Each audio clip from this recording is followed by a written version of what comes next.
15ನೇ ವಯಸ್ಸಿಗೆ ಭಾವನಾತ್ಮಕವಾಗಿ ಸಿಕ್ಕಿ ಹಾಕಿಕೊಂಡ್ರೆ ಅದೇ ನಿಮ್ಮ ಮನಸ್ಸನ್ನ ಆಳತ್ತೆ.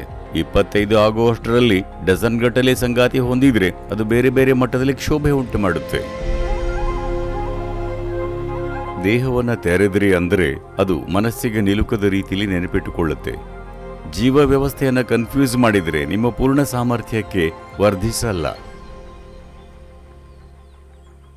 ನಮಸ್ಕಾರ ಸದ್ಗುರು. ಟೀನೇಜಿನಲ್ಲೇ ಲೈಂಗಿಕತೆಯಲ್ಲಿ ತೊಡಗಿಕೊಳ್ಳುವುದರ ಪರಿಣಾಮ ಏನು ಮತ್ತು ಪೋಷಕರು ಈ ಕುರಿತು ಏನು ಮಾಡಬಹುದು? ನಿಮ್ಮ ಮೇಲೆ ಆಗೋ ಪರಿಣಾಮಗಳೆಂದರೆ ನೋಡಿ, ಅವರು ಶಾಲೆ ಅಥವಾ ಕಾಲೇಜಿಗೆ ಶಿಕ್ಷಣಕ್ಕೆ ಅಂತ ಹೋಗ್ತಾರೆ. ಆದರೆ ಒಮ್ಮೆ ಆ ಆಸಕ್ತಿ ಬಂತಂದರೆ 15ನೇ ವಯಸ್ಸಲ್ಲಿ ನೀವು ಭಾವನಾತ್ಮಕವಾಗಿ ಸಿಕ್ಕಿ ಹಾಕಿಕೊಂಡ್ರೆ, ದೈಹಿಕವಾಗಿ ಯಾವುದೋ ರೀತಿಯಲ್ಲಿ ತೊಡಗಿಕೊಂಡ್ರೆ ಅದೇ ನಿಮ್ಮ ಮನಸ್ಸನ್ನು ಆಳತ್ತೆ. ಜೀವನದ ಒಂದು ಭಾಗವಾಗಿ ನಿಭಾಯಿಸೋಕ್ಕಾಗೋಲ್ಲ, ಅದೇ ಎಲ್ಲ ಅಂತಾಗತ್ತೆ. ನಿಮ್ಮನ್ನು ಬೆಳೆಸಿಕೊಳ್ಳಬೇಕಾದ ಸಮಯದಲ್ಲಿ ನಿಮ್ಮನ್ನು ಅದಾಗಲೇ ವ್ಯಯಿಸ್ತಾ ಇದ್ದೀರಿ, ಸರಿನಾ? ಒಂದು ವಯಸ್ಸು ತಲುಪುವವರೆಗೆ ನಿಮ್ಮನ್ನು ಬೆಳೆಸಿಕೊಳ್ಳಬೇಕು. ಒಂದು ಹಂತಕ್ಕೆ ತಲುಪುವ ಹಾಗೆ ಬೆಳೆದ ನಂತರ ಜೀವನ ಬೇರೆ ರೀತಿ ಆಗುತ್ತೆ. ಇದನ್ನು ಲೌಕಿಕವಾಗಿ ಹೇಳ್ತಾ ಇದ್ದೀನಿ, ಅಧ್ಯಾತ್ಮದ ನಿಟ್ಟಿನಲ್ಲಿ ಹೇಳ್ತಾ ಇಲ್ಲ. ಒಬ್ಬ ಮನುಷ್ಯನಾಗಿ, ಒಬ್ಬ ವ್ಯಕ್ತಿಯಾಗಿ ಒಂದಿಷ್ಟು ಕೌಶಲ ಸಾಮರ್ಥ್ಯಗಳನ್ನು ಗಳಿಸಿಕೊಂಡು ತಕ್ಕ ಮಟ್ಟಿಗೆ ಒಂದು ಒಳ್ಳೆಯ ಜೀವನ ನಡೆಸೋ ಹಾಗೆ, ಜೀವನನ ಸರಾಗಗೊಳಿಸೋ ಹಾಗಾಗಬೇಕು. ನೀವು ಇದರಲ್ಲಿ ಸಿಕ್ಕಿ ಹಾಕಿಕೊಂಡ್ರೆ ನೋಡಿ, ಕೆಲವರು ಮಾತ್ರ ಇದರಲ್ಲಿ ತೊಡಗಿಕೊಂಡರೂ ತಮ್ಮ ಶಿಕ್ಷಣಕ್ಕೆ ಪೂರ್ತಿ ಗಮನ ಕೊಡ್ತಾರೆ, ಉಳಿದವರು ಒದ್ದಾಡ್ತಾರೆ. US ಶಾಲೆಗೆ ಹೋಗೋ ಎಷ್ಟು ಪರ್ಸೆಂಟೇಜ್ ಮಕ್ಕಳು ನಂತರ ಯೂನಿವರ್ಸಿಟಿಗಳಿಗೆ ಹೋಗ್ತಿದ್ದಾರೆ? ಸಾಕಷ್ಟು ಮಕ್ಕಳು ಹೋಗಲ್ಲ ಅನ್ಸತ್ತೆ, ತುಂಬ ಕಡಿಮೆ. ಅಂಕಿಅಂಶ ಗೊತ್ತಿಲ್ಲ, ಆದರೆ ಖಂಡಿತ ಕಡಿಮೆ. ಯಾಕಂದರೆ ಅನೇಕ ಯುವಜನರನ್ನು ನೋಡಿ ಅವರು ಹೇಗಿದ್ದಾರೆ ಅಂತ. ಅವರ ಸಂಖ್ಯೆ ಈಗ ತುಂಬ ದೊಡ್ಡದಾಗಿದೆ. ಶಾಲೆಗೆ ಚಕ್ಕರ್ ಹೊಡೆದು ಹೊರಗೆ ತಿರುಗೋರು ಎಲ್ಲ ಕಡೆ ಯಾವಾಗಲೂ ಇರ್ತಾರೆ. ಟೀನೇಜ್ ಅಂದರೆ ಬದುಕಿನ ಕ್ರಾಂತಿಕಾರಿ ಘಟ್ಟ. ಅದು ಯಾವಾಗಲೂ ಇರುತ್ತೆ, ಒಂದು ವರ್ಗ ಅದು. ಆದರೆ ಆ ವರ್ಗ ತುಂಬ ದೊಡ್ಡದಾದಾಗ ಅದು ಖಂಡಿತ ಕಳವಳಕಾರಿ. ಒಂದು ಸಮಾಜ, ಒಂದು ದೇಶಕ್ಕೆ ಅದು ಕಳವಳಕಾರಿ. ಅದರ ಬಗ್ಗೆ ಕ್ರಮ ತಗೊಳ್ಳದಿದ್ದರೆ ದೇಶ ಅಭಿವೃದ್ಧಿ ಆಗಲ್ಲ. ನನಗೆ ಅಂಕಿಅಂಶ ಗೊತ್ತಿಲ್ಲ, ಆದರೆ US ಆ ಹಂತಕ್ಕೆ ಹೋಗ್ತಿದೆ. ನೀವು ಹೊರದೇಶದಿಂದ ಅರ್ಹ ವ್ಯಕ್ತಿಗಳನ್ನು ಹೊಂದಿದ ಹೊರತು ಇನ್ನೊಂದು 25 ವರ್ಷಗಳಲ್ಲಿ ನಿಮ್ಮ ದೇಶದಲ್ಲಿನ ಜನರು ಯಾವುದಕ್ಕೂ ಅರ್ಹರಾಗಿರಲ್ಲ. ರ್ಯಾಪ್ ಮ್ಯೂಸಿಷಿಯನ್ಸ್ ಮತ್ತು ಬ್ಯಾಸ್ಕೆಟ್ಬಾಲ್ ಪ್ಲೇಯರ್ಸ್ ಮಾತ್ರ ಇರ್ತಾರೆ, ಬೇರೆ ಯಾರೂ ಇರಲ್ಲ. ಈಗಾಗಲೇ ಆ ದಿಕ್ಕಿನಲ್ಲಿ ಸಾಗ್ತಿದೆ.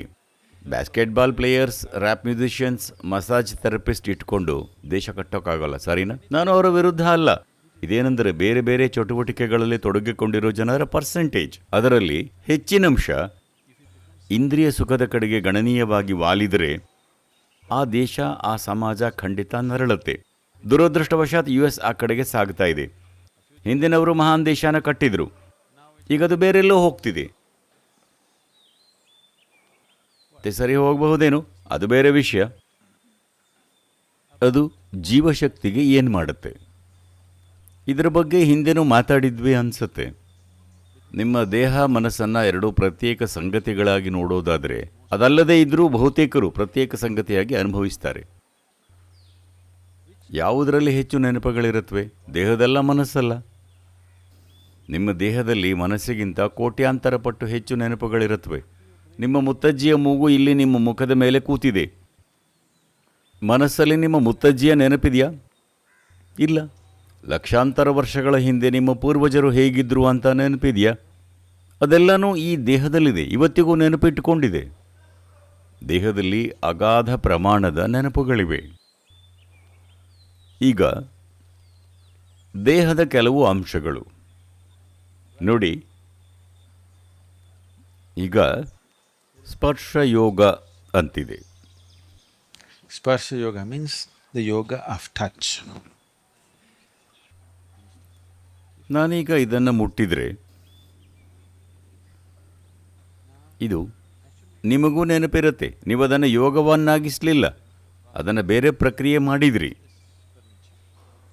ಈಗ ನೀವು ಈ ಕುರ್ಚಿಯನ್ನು ಸ್ಪರ್ಶಿಸಿದರೆ 1 ವರ್ಷ ಕಳೆದ ಮೇಲೆ ನಿಮ್ಮ ಕಣ್ಣಿಗೆ ಬಟ್ಟೆ ಕಟ್ಟಿ ಇದನ್ನು ಮುಟ್ಟಿಸಿದರೆ ಇದು ಅದೇ ಕುರ್ಚಿ ಅಂತ ನೀವು ಅದನ್ನು ಗುರುತಿಸಬಹುದು ಅಲ್ವಾ? ಹೌದಾ ಅಲ್ವಾ? ಆಗಲ್ವಾ? ಆಗತ್ತಾ ಇಲ್ವಾ? ಆಗತ್ತೆ. ಸ್ಪರ್ಶದ ನೆನಪು ಇರುತ್ತೆ. ಸ್ಪರ್ಶದ ನೆನಪನ್ನು ಬಳಸೋ ಒಂದು ಯೋಗ ಸಂಪ್ರದಾಯವೇ ಇದೆ. ಅವರು ಏನು ಮಾಡ್ತಾರೆ ಅಂದರೆ, ಒಂದು ಕಲ್ಲನ್ನು ಸ್ಪರ್ಶಿಸ್ತಾರೆ, ಮರವನ್ನು ಸ್ಪರ್ಶಿಸ್ತಾರೆ. ಮರವನ್ನು ಪ್ರೀತಿಸೋದಲ್ಲ, ಇದನ್ನು ಅರ್ಥ ಮಾಡ್ಕೊಳ್ಳಿ. ಅದು ಭಾವನಾತ್ಮಕವಾದದ್ದು. ಸುಮ್ಮನೆ ಮರವನ್ನು ಮುಟ್ಟೋದು, ನಾವು ಈ ಥರದನ್ನು ಭಾವಸ್ಪಂದನದಲ್ಲಿ ಮಾಡ್ತೀವಿ. ನಾವು ಸ್ಪರ್ಶವನ್ನು ತುಂಬ ಶಕ್ತಿಯುತ ರೀತಿಯಲ್ಲಿ ಬಳಸ್ತಿದ್ದೀವಿ. ಬರೀ ಸ್ಪರ್ಶಿಸೋದು, ಪ್ರಜ್ಞಾಪೂರ್ವಕರಾಗಿ ಆ ಸ್ಪರ್ಶದ ಸಂವೇದನೆನ, ಸ್ಪರ್ಶದ ಶಕ್ತಿಯನ್ನು ನೆನಪಿಟ್ಟುಕೊಳ್ಳೋದು ಅಷ್ಟೇ. ಅವರೊಳಗೆ ಆಸ್ಫೋಟವಾಗಿ ಅಳ್ತಾರೆ, ಉರುಳಾಡ್ತಾರೆ, ಹಾಲಿನಲ್ಲಿ ಜಿಗಿದಾಡೋಕೆ ಶುರು ಮಾಡ್ತಾರೆ.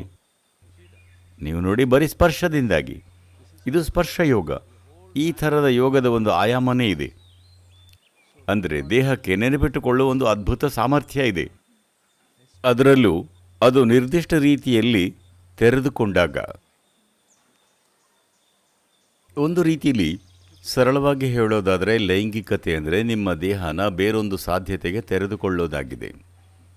ಎಲ್ಲೋ ನಡ್ಕೊಂಡು ಹೋದದ್ದಕ್ಕಿಂತ ಆ ಥರ ತೆರೆದುಕೊಂಡಾಗ ಏನನ್ನು ನೆನಪಿಟ್ಟುಕೊಳ್ಳುತ್ತೋ ಅದು ಅತ್ಯಂತ ಅಗಾಧವಾದದ್ದು. ಈ ಕಾರಣಕ್ಕೆ ಭಾರತದ ಸಂಸ್ಕೃತಿ ಮುಖ್ಯವಾಗಿ ಈ ದಿಕ್ಕಲ್ಲಿ ಕೇಂದ್ರೀಕೃತವಾಗಿತ್ತು. ಈಗಲ್ಲ. ಈಗದು ನಾವು ನಿಮ್ಮ ಹಾಗೆ ಆಗ್ತಿದ್ದೀವಿ. ಮೂಲಭೂತವಾಗಿ ಇಡೀ ಸಂಸ್ಕೃತಿ ಮುಕ್ತಿಯೆಡೆ ಕೇಂದ್ರಿತವಾಗಿತ್ತು. ಎಲ್ಲನೂ ಹಿಂದಿನ ಪೀಳಿಗೆಯಲ್ಲಿ ನಮಗೆ ನಿರಂತರವಾಗಿ ಇದರ ಬಗ್ಗೆ ಹೇಳಿದರು. ಈ ಪೀಳಿಗೆ ಅದನ್ನು ಮರೆತಿದೆ. ಮುಖ್ಯವಾಗಿ ದೇಹನ ತೆರೆದು ಏನನ್ನೇ ಮಾಡಿ, ತಿನ್ನೋದು, ಲೈಂಗಿಕತೆ, ಇವನ್ನೆಲ್ಲ ಕಂಡಲ್ಲೆಲ್ಲ ಮಾಡಲ್ಲ. ನಿಮ್ಮ ಸಂಪರ್ಕ ಎಲ್ಲೆಲ್ಲಿ ಏರ್ಪಡಬಹುದೋ ಅದನ್ನು ಸಾಧ್ಯವಾದಷ್ಟು ಸೀಮಿತಗೊಳಿಸ್ತೀರಿ. ನೀವು ದೇಹನ ತೆರೆದಿರಿ ಅಂದರೆ ಅದು ಮನಸ್ಸಿಗೆ ನಿಲುಕದ ರೀತಿಯಲ್ಲಿ ನೆನಪಿಟ್ಟುಕೊಳ್ಳುತ್ತೆ. ಅದರ ಪ್ರತಿಯೊಂದು ಅಂಶನೂ ನೆನಪಿಟ್ಟುಕೊಳ್ಳುತ್ತೆ. ಇವತ್ತಿಗೂ ಸಹ ನಾನು ಮನೆಯಲ್ಲಿ ಊಟ ಮಾಡುವಾಗ ನಾವು ಬರೀ ಒಂದು ಥರದನ್ನು ಊಟ ಮಾಡ್ತೀವಿ, ಸರಿನಾ? ನಾವು 10 ಥರದ್ದನ್ನೆಲ್ಲ ತಿನ್ನಲ್ಲ. ಯಾಕಂದರೆ ನಮಗೆ ಯಾವಾಗಲೂ ಹೇಳ್ತಿದ್ರು, ತಿನ್ನುವಾಗ ಏನು ಇಷ್ಟನೋ ಆ ಒಂದನ್ನು ತಿನ್ನಿ. ಆ ಒಂದರಲ್ಲಿ 3-4 ಐಟಮ್ ಸೇರಿರುತ್ತೆ, ಆದರೆ ಅದೊಂದೇ. ನೀವು ಅದು ಇದು ತಿಂತೀರಿ. ಈಗೆಲ್ಲ ಬಫೆ ಇರುತ್ತೆ. ಅಲ್ಲಿ ಹೋದರೆ 25 ಥರದ್ದು ಇರುತ್ತೆ. ಅವಿಷ್ಟನ್ನು ಸ್ವಲ್ಪ ಸ್ವಲ್ಪ ಹಾಕ್ಕೊಂಡು ತಿಂತೀರಿ. ನೀವಿದನ್ನು ಪರೀಕ್ಷಿಸಿ ನೋಡಿ. 25 ಥರ ಅಡುಗೆ ಮಾಡ್ತೀವಿ, ಸರಿನಾ? ಅದನ್ನು ತಿಂದು ಅವತ್ತು ರಾತ್ರಿ ಧ್ಯಾನ ಮಾಡಿ, ಮರುದಿನ ಬೆಳಿಗ್ಗೆ ಧ್ಯಾನ ಮಾಡಿ, ಹೇಗನ್ಸುತ್ತೆ ನೋಡಿ. ನಾಳೆ ಸರಳ ಊಟ ಮಾಡಿ. ಬೇಯಿಸಿದ್ದೆ, ಹಸಿ ತರಕಾರಿ ತಿನ್ನಬೇಕು ಅಂತಿಲ್ಲ. ಅದೇ ಬೇಯಿಸಿದ ಆಹಾರ ಒಂದು ಥರದ್ದನ್ನು ತಿಂದು ಹೇಗನ್ಸುತ್ತೆ ನೋಡಿ. ಜೀವ ವ್ಯವಸ್ಥೆ ಕೆಲಸ ಮಾಡೋದರಲ್ಲಿ ದೊಡ್ಡ ವ್ಯತ್ಯಾಸ ಇರುತ್ತೆ. ಜೀರ್ಣಕ್ರಿಯೆಗೆ ಸಂಬಂಧಿಸಿದ ವಿಷಯಗಳಿವೆ. ಅದಷ್ಟೇ ಅಲ್ಲದೆ ಜೀವಶಕ್ತಿಯ ನಿಟ್ಟಿನಲ್ಲೂ ಅದು ಭಿನ್ನ ಅನಿಸುತ್ತೆ. ಬರೀ ಬೇರೆ ಬೇರೆ ಆಹಾರಗಳನ್ನು ತಿನ್ನೋದು ಅಷ್ಟು ದೊಡ್ಡ ಪರಿಣಾಮ ಬೀರುತ್ತೆ. ಅಂದರೆ 25 ಆಗೋದ್ರೊಳಗೆ ಡಜನ್ ಜನರ ಜೊತೆ ಲೈಂಗಿಕವಾಗಿ ತೊಡಗಿದರೆ, ಆ ಆಯಾಮಕ್ಕೆ ದೇಹನ ತೆರೆದುಕೊಂಡ್ರೆ ಅದು ಅಗಾಧ ಪ್ರಮಾಣದ ನೆನಪುಗಳನ್ನು ಉಂಟು ಮಾಡುತ್ತೆ.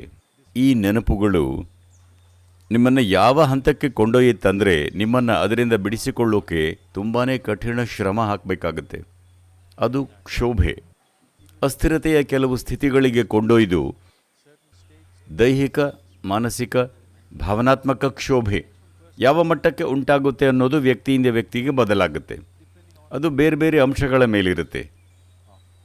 ವ್ಯಕ್ತಿಯಲ್ಲಿ ಒಂದು ಸಹಜ ಸಾಮರ್ಥ್ಯ ಅಂತಿರುತ್ತೆ. ಅದು ಬೇರೆ ಬೇರೆ ಆಯಾಮಗಳಿಂದ ಬಂದಿರುತ್ತೆ. ಒಂದೇ ಥರದ ಪ್ರಚೋದನೆಗೆ ಬೇರೆ ಬೇರೆ ಜನರು ಬೇರೆ ಬೇರೆ ರೀತಿಯಲ್ಲಿ ನರಳುತ್ತಾರೆ ಅಲ್ವಾ? ಹೌದಲ್ವಾ?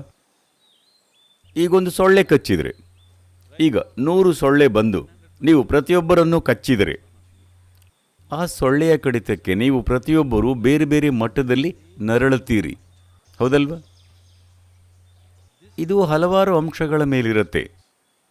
ನೀವು ಅದಕ್ಕೆ ಹೇಗೆ ಪ್ರತಿಕ್ರಿಯಿಸ್ತೀರಿ ಅಂತ ನಾನು ನೋಡಿದರೆ, ನಿಮ್ಮ ಅಜ್ಜ ಅಜ್ಜಿ ಯಾರು, ನಿಮ್ಮ ಪೂರ್ವಜರು ಯಾರು, ನೀವು ಹೇಗೆ ಬದುಕಿದಿರಿ, ಹೇಗೆ ಹುಟ್ಟಿದಿರಿ, ಹೇಗೆ ಸಾಯ್ತೀರಿ ಅನ್ನೋದು ಗೊತ್ತಾಗುತ್ತೆ.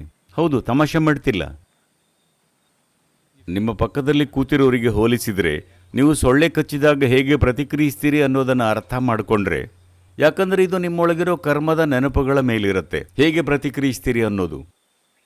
ಈ ಪ್ರತಿಕ್ರಿಯೆ ಬರೀ ದೈಹಿಕ ಪ್ರತಿಕ್ರಿಯೆ ಅಲ್ಲ, ಸ್ವತಃ ದೇಹ ಬೇರೆ ಬೇರೆ ಹಂತಗಳಲ್ಲಿ ಪ್ರತಿಕ್ರಿಯಿಸುತ್ತೆ. ಅದೇ ಸೊಳ್ಳೆ ಕಡಿತ, ಪ್ರತಿ ವ್ಯಕ್ತಿಯ ದೇಹ ಬೇರೆ ಬೇರೆ ರೀತಿಯಲ್ಲಿ ಪ್ರತಿಕ್ರಿಯಿಸುತ್ತೆ ಅಲ್ವಾ? ನೀವು ಬರೀತೀರಿ, ನನಗೆ ಸೊಳ್ಳೆ ಕಡಿತಕ್ಕೆ ಅಲರ್ಜಿ ಇದೆ. ಇದು ಜೀವನನ ಹೊರಪದರದಿಂದ ಅಷ್ಟೇ ನೋಡೋ ರೀತಿ. ಎಲ್ಲನೂ ಸಹ ವ್ಯಕ್ತಿಯಿಂದ ವ್ಯಕ್ತಿಗೆ ಭಿನ್ನವಾಗಿರುತ್ತೆ. ನಾನು ಇದನ್ನೆಲ್ಲ ಮಾಡಿದ್ದೀನಿ, ಆದರೂ ಚೆನ್ನಾಗಿದ್ದೀನಿ ಅಂತ ಯಾರೋ ಹೇಳಬಹುದು. ಸಾಧ್ಯ, ಒಂದು ಹಂತದಲ್ಲಿ ಚೆನ್ನಾಗಿ ಬದುಕ್ತಿರಬಹುದು. ಆದರೆ ಎಲ್ಲರಿಗೂ ಅದೇ ಮಟ್ಟದಲ್ಲಿ ತೆಗೆದುಕೊಳ್ಳೋಕೆ ಆಗದೇ ಇರಬಹುದು. ಎಲ್ಲಕ್ಕಿಂತ ಹೆಚ್ಚಾಗಿ ನೀವು ಹಾಗೆ ಇದ್ದಿರಬಹುದು, ಆದರೆ ಈಗ ಹೀಗೆ ಮಾಡಿಕೊಂಡು ಬೇರೆಯವರಿಗಿಂತ ಉತ್ತಮ ಅಂತ ಖುಷಿ ಪಡ್ತೀರಿ. ಅದು ನಿಮ್ಮ ಸಮಸ್ಯೆ. ತೆಂಗಿನ ಮರ ಸಾಮಾನ್ಯ ಅಷ್ಟೆತ್ತರ ಬೆಳಿಬೇಕು.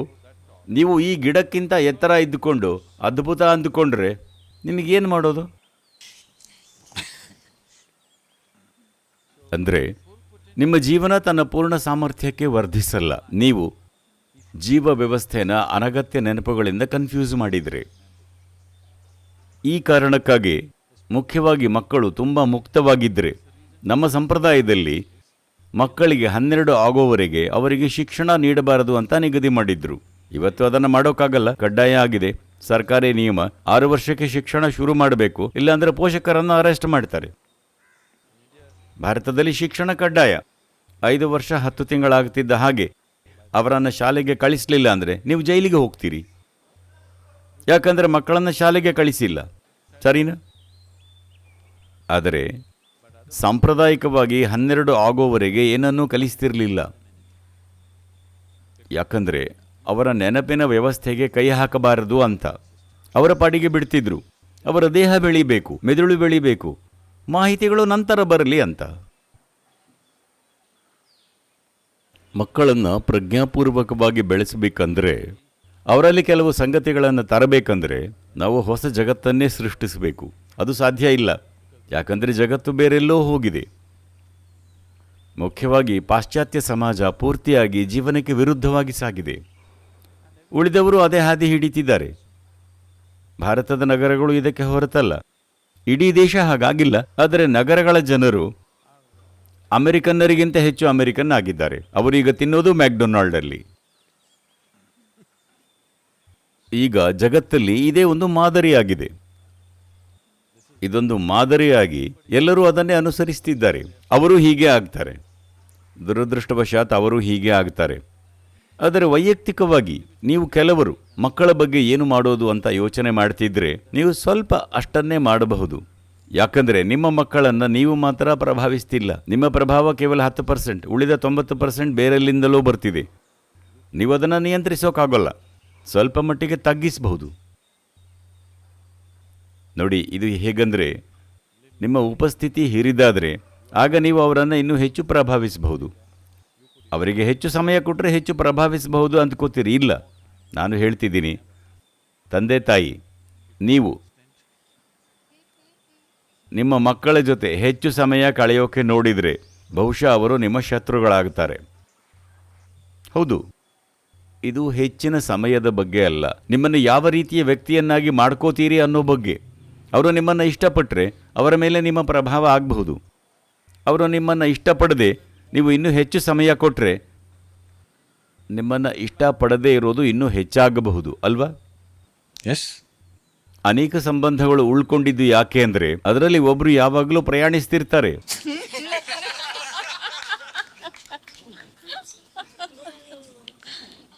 ಕಟು ಸತ್ಯ ಹೇಳ್ತಿದ್ದೀನ? ನೋಡಿ, ಅದಕ್ಕೆ ಪರಿಹಾರ ಹೆಚ್ಚಿನ ಸಮಯ ಅಲ್ಲ. ಏನಂದರೆ ನೀವು ಯಾರು ಅನ್ನೋದನ್ನು ವರ್ಧಿಸಬೇಕು, ಆ ಮೂಲಕ ಪ್ರಭಾವಿತರಾಗಬೇಕು.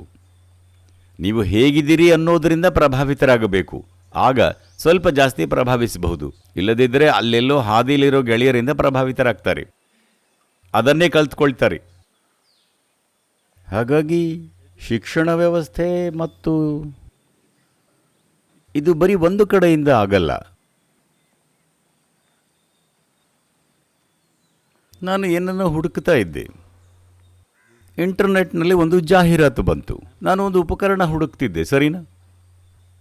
ಒಂದು ಮೆಕ್ಯಾನಿಕಲ್ ಉಪಕರಣ ಅಷ್ಟೇ, ಸ್ಪ್ಯಾನರ್ನ ಹುಡುಕ್ತಿದ್ದೆ, ಸರಿನಾ? ಆದರೆ ಸ್ಪ್ಯಾನರ್ ಪಕ್ಕ ಬಿಕಿನಿ ಹಾಕಿರೋ ಹುಡುಗಿ ನಿಂತುಕೊಂಡಿದ್ದಾಳೆ. ಆಕೆಗೂ ಸ್ಪ್ಯಾನರ್ಗೂ ಏನು ಸಂಬಂಧ ಗೊತ್ತಾಗ್ಲಿಲ್ಲ. ಬಿಕಿನಿ ಹಾಕೊಂಡಿದ್ದಾಳೆ. ಬಹುಶಃ ಅದನ್ನು ತೆಗೆಯೋದು ನಿಯಮಬಾಹಿರ ಅನ್ಸುತ್ತೆ, ಇಲ್ಲಾಂದ್ರೆ ಅದನ್ನು ತೆಗೆದು ನಿಲ್ಲಿಸ್ತಾರೆ, ಸರಿನಾ? ಸ್ಪ್ಯಾನರ್ ಜಾಹೀರಾತಿಗೆ ಯಾಕೆ? ಒಂದು ಸ್ಪ್ಯಾನರ್ ಮಾರೋಕೆ ಒಬ್ಬ ನಗ್ನ ಸ್ತ್ರೀ ಯಾಕೆ ಬೇಕು? ಅದು ಯಾವ ಥರದಲ್ಲಿ ಮಾರಾಟನ ಹೆಚ್ಚು ಮಾಡುತ್ತೆ ಗೊತ್ತಿಲ್ಲ, ಆದರೆ ಹಾಗಿದೆ. ಇದು ಬರೀ ಯಾರನ್ನೋ ದೈಹಿಕವಾಗಿ ತೋರ್ಪಡಿಸೋದಲ್ಲ. ಒಳಿತಿನ ಪರಿಕಲ್ಪನೆ ಹೇಗಂದ್ರೆ, ಇದು ಇವತ್ತಿಂದಲ್ಲ, ದಿಢೀರನೇ ಆಗಿದೆ ಅಂದ್ಕೋಬೇಡಿ. ಒಳಿತಿನ ಪರಿಕಲ್ಪನೆ ಇವತ್ತಷ್ಟೇ ಅಲ್ಲ. ನೀವು 50, 60 ದಶಕದ ಸಿನಿಮಾಗಳನ್ನು ನೋಡಿ. ಅವರು ಕಟ್ಟಗಡೆಗೆ ಸಾಧಿಸೋದು ಏನು? ಒಂದು ಹುಡುಗ ಹುಡುಗಿ ಕೈ ಹಿಡ್ಕೊಂಡು ಹೋಗ್ತಾರೆ, ಆಮೇಲೆ ಸಂತೋಷವಾಗಿ ಬಾಳಿದ್ರು ಅಂತ. ಹಾಗೇ ಬದುಕಿದ್ರ ಅಂತ ಗೊತ್ತಿಲ್ಲ. ಸಿನಿಮಾದ ಕೊನೆ ಸೀನಲ್ಲಿ ಕೈ ಹಿಡ್ಕೊಂಡು ಹೋದ್ರು. ಜೀವನದ ಧ್ಯೇಯ ಅದಾಗಿದೆ. ಈ ಮೂಲಭೂತ ಯೋಚನೆ ಬದಲಾಗಬೇಕಿದೆ. ಹೌದು, ನಮಗೆ ಸಂಬಂಧಗಳಿವೆ, ನಮಗೆ ಈ ಅಗತ್ಯಗಳಿವೆ, ಆದರೆ ಇದೇ ಜೀವನದ ಗುರಿ ಅಲ್ಲ. ಈ ಅಂಶ ನಮ್ಮ ಸಮಾಜದಲ್ಲಿ ತುಂಬ ಆಳವಾಗಿ ಇಳಿದಿದ್ರೆ ಅದು ದೂರ ಇದೆ. ಸದ್ಯಕ್ಕಂತೂ ಖಂಡಿತ ಆಗಲ್ಲ, ಸರಿನಾ? ಆದರೆ ಆ ಧ್ಯೇಯಕ್ಕಾಗಿ ಶ್ರಮಿಸೋದರಲ್ಲಿ ತಪ್ಪೇನಿಲ್ಲ. ಲಕ್ಷ ವರ್ಷಗಳು ಬೇಕಾಗಬಹುದು, ಕೊನೆ ಪಕ್ಷ ನಮ್ಮ ಜೀವನದಲ್ಲಿ ತಂದುಕೊಳ್ಳಬಹುದು. ಈಗ ಇವೆಲ್ಲನೂ ತುಂಬ ಪ್ರಜ್ಞಾಪೂರ್ವಕವಾಗಿ ಆಗಬೇಕು. ಸ್ಪ್ಯಾನರ್ ಮಾರೋದ್ರಿಂದ ಹಿಡಿದು ನಿಮ್ಮ ಮನೆಯಲ್ಲಿ ನಿಮ್ಮನ್ನು ಹೇಗೆ ಇಟ್ಕೋತೀರಿ, ಒಬ್ಬ ವ್ಯಕ್ತಿಯಾಗಿ ಹೇಗಿದ್ದೀರಿ ಅನ್ನೋದು. ಈಗ ಸ್ವತಃ ನೀವೇ ಹಾರ್ಮೋನ್ಗಳ ಕೈಗೆ ಸಿಕ್ಕಿ ಹಾಕಿಕೊಂಡು ನಿಮ್ಮ ಟೀನೇಜ್ ಮಗ ಅಥವಾ ಮಗಳಿಗೆ ಹೀಗಿರಿ ಹಾಗಿರಿ ಅಂದರೆ ಅದು ಕೆಲಸ ಮಾಡಲ್ಲ. ನೋಡಿ, ಒಬ್ಬ ವ್ಯಕ್ತಿಯ ಮೇಲೆ ಸುತ್ತಲಿನ ಸಂಸ್ಕೃತಿಯ ಪ್ರಭಾವ ತುಂಬ ದೊಡ್ಡದು. ಕೆಲವರು ಮಾತ್ರ ತಮ್ಮನ್ನು ಅದರಿಂದ ಹೊರತಾಗಿ ಇಟ್ಕೊಳ್ತಾರೆ. ಕೆಲವರು, ಉಳಿದವರೆಲ್ಲ ತಮ್ಮ ಸಂಸ್ಕೃತಿಯಿಂದ ರೂಪಿಸಲ್ಪಟ್ಟಿರ್ತಾರೆ. ಕೆಲವರು ಹೊಸ ಸಂಸ್ಕೃತಿಯನ್ನು ಹುಟ್ಟು ಹಾಕುತ್ತಾರೆ. ಉಳಿದವರೆಲ್ಲ ಸುತ್ತ ಏನಿದೆಯೋ ಅದಕ್ಕೆ ಬಲಿ ಪಶು ಆಗ್ತಾರೆ, ಅಲ್ವಾ? ಇದು ಒಂದು ದಿನದಲ್ಲಿ ಅಥವಾ ಒಂದು ತಲೆಮಾರಲ್ಲಿ ಬದಲಾಗೋ ವಿಷಯ ಅಲ್ಲ. ಆದರೆ ಅದಕ್ಕಾಗಿ ಶ್ರಮಿಸೋದರಲ್ಲಿ ತಪ್ಪಿಲ್ಲ. ಪ್ರಯತ್ನ ಪಡಬಹುದು ಅಷ್ಟೇ. ತಕ್ಷಣ ದೊಡ್ಡ ಫಲಿತಾಂಶ ಸಿಕ್ಕತ್ತೆ ಅಂದ್ಕೊಳ್ಳೋಕ್ಕಾಗಲ್ಲ. ಆದರೆ ಹಲವು ರೀತಿಯಲ್ಲಿ ಇದು ಎಲ್ಲ ಕಡೆ ಇದೆ. ಇದು ಬರೀ ಒಂದು ದೇಶದಲ್ಲಿ ಅಲ್ಲ. ನಿಮ್ಮಲ್ಲಿ ಅದು ತೀರಾ ನೇರವಾಗಿ ಅಸಂಸ್ಕೃತ ರೀತಿಯಲ್ಲಿ ಆಗತ್ತೆ. ಆದರೆ ಅದು ಎಲ್ಲ ಕಡೆ ಆಗತ್ತೆ. ಯಾಕಂದರೆ ದೇಹದ ಕೆಲವು ಸಹಜ ಪ್ರವೃತ್ತಿಗಳಿರುತ್ತವೆ. ಅದನ್ನು ನಿರ್ಬಂಧಿಸೋಕ್ಕಾಗೋಲ್ಲ, ನಿರ್ಬಂಧಿಸಲೂಬಾರದು. ಅದನ್ನು ಪರಿಷ್ಕರಿಸಬೇಕು ಅಷ್ಟೇ. ನಾವು ದೇಹದ ಸಹಜ ಪ್ರವೃತ್ತಿಗಳನ್ನು, ಮನುಷ್ಯನ ಅಗತ್ಯಗಳನ್ನು ನಿರ್ಬಂಧಿಸೋ ಬಗ್ಗೆ ಮಾತಾಡ್ತಿಲ್ಲ. ಅದನ್ನು ಪರಿಷ್ಕರಿಸಬೇಕು. ನೀವು ಹೋದಲ್ಲೆಲ್ಲ ಅದು ಅಸಂಸ್ಕೃತ ರೀತಿಯಲ್ಲಿ ಅಭಿವ್ಯಕ್ತವಾಗಬಾರದು, ಅಲ್ವಾ? ಆ ಅಸಂಸ್ಕೃತ ಅಭಿವ್ಯಕ್ತಿಯನ್ನು ತೆಗೆದುಹಾಕಿದರೆ ಲೈಂಗಿಕತೆ ಜೀವನದ ಒಂದು ಭಾಗವಾಗುತ್ತೆ. ಸದ್ಯ ನಿಮ್ಮ ಜೀವನ ಲೈಂಗಿಕತೆಯ ಒಂದು ಭಾಗವಾಗಿದೆ. ಅದು ಜೀವನದ ಒಂದು ಸಣ್ಣ ಭಾಗವಾದರೆ ಸಮಸ್ಯೆ ಇಲ್ಲ. ಜೀವನದ ಸಮಗ್ರ ಭಾಗವೇ ಅದಾದರೆ ಅದು ರೋಗ. ಅದು ಹಣ, ಲೈಂಗಿಕತೆ ಯಾವುದೇ ಆಗಲಿ, ಸಣ್ಣ ಭಾಗವಾದ್ದು ಅದೇ ಪ್ರಧಾನವಾದರೆ ಅದನ್ನು ರೋಗ ಅಂತೀವಿ, ಅಲ್ವಾ?